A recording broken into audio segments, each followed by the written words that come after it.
Roasted సేమియా కన్నా మనం ప్లెయిన్ సేమియా తెచ్చుకొని ఇంట్లో ఇలా ఐరన్ కడాయిలో 1 కేజీ అయినా ఒకేసారి రోస్ట్ చేసుకుంటే చాలా కమ్మగా అనిపిస్తుందండి. మీకు ఎలా అనిపిస్తుంది? నాకెందుకో రోస్టెడ్ సేమియా చాలా ఓవర్గా రోస్ట్ చేసి ఆ టేస్టే డిఫరెంట్గా అనిపిస్తుందండి. ఆ సేమియా తింటున్నట్టు ఆ ఫీలింగ్ అయితే ఉండదు. టేస్ట్ అయితే కంప్లీట్గా మారిపోయి ఏదో డిఫరెంట్గా అనిపిస్తుంటుంది.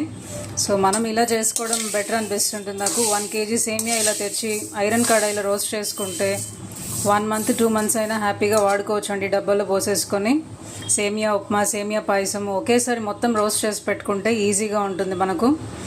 సో అన్నట్టు ఫ్లిప్కార్ట్లో ఆశీర్వాద్ వాళ్ళు కొత్తగా సేమియా అని అయితే లాంచ్ చేశారండి. సేమియాని బన్సీ రవ్వని మంచి ప్రమోషనల్ ఆఫర్ అయితే నడుస్తుంది, ఒకసారి చెక్ చేయండి.